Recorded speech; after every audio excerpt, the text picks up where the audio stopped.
c'est enregistré. Bon, bah alors je vais pas dire n'importe quoi. Non, je me suis dit, on est entre nous à Conflans, est-ce que je balance tout ou pas? Normalement, parce que je ne dis pas du tout, mais en fait, il y avait un autre projet de film sur Samuel Paty qu'on m'avait proposé, mais bon, comme on est à Conflans, on dit des choses qu'on ne dit pas. Et avec un réalisateur qui a longtemps cherché, qui m'appelait très souvent quand il proposait une scène, et à un moment, pour une raison X ou Y, il m'a viré. Et j'étais hyper en colère, ça m'a saoulé. Et 2 jours après, je reçois l'autre projet. Je savais qu'il y avait 2 projets qui étaient en écriture qu'on me propose. Et du coup, j'étais en mode, c'est le karma. Donc moi, en fait, j'avais déjà l'impression je m'étais projeté dans ce film et dans le rôle de Samuel pendant des mois. Après, on m'a viré, j'étais super vénère. Et quand j'ai reçu ce scénario, moi, quand j'avais lu tout au début, je me rendais compte que je connaissais rien à l'histoire. Et du coup, ça m'emportait de... Voilà, j'ai balancé le secret. Je découvre l'histoire, hein.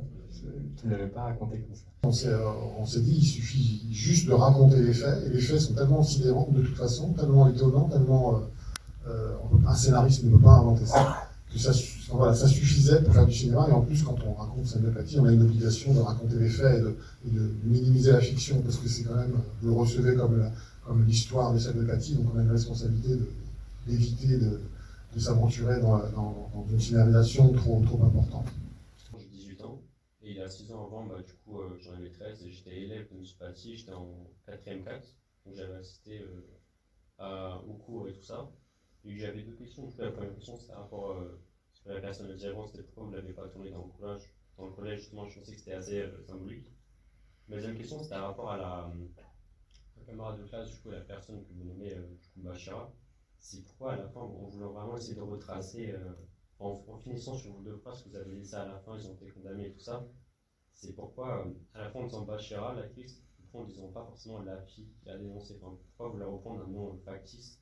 Pas forcément donner son vrai nom, parce que je pense qu'il y a une protection par rapport à ça, mais c'est plus à rapport au fait que justement, vous pouvez dire la fille qui a dénoncé je sais pas comment expliquer. Ah non, mais c'est le nom du personnage, dans la vraie vie, ça s'appelle pas comme ça. Oui, je sais. Mais c'est une affaire comme elle était mineure au moment des faits, même la presse n'est pas censée reprendre son vrai prénom. On est obligé, dans la presse, quand on lit un article normalement, sauf des fois il y a des oublis, mais ils utilisent un autre nom, pas Bachira, je ne sais plus comment il l'appelait. Zora, je l'appelais Zora. Vous lirez beaucoup d'articles où il disait Zora, alors qu'elle ne s'appelait pas Zora, je ne sais même plus comment elle s'appelait, j'ai oublié. Ah non, ça y est, je sais comment. Mais c'est là, pour des raisons juridiques, je pense, même pour le film, on était obligé de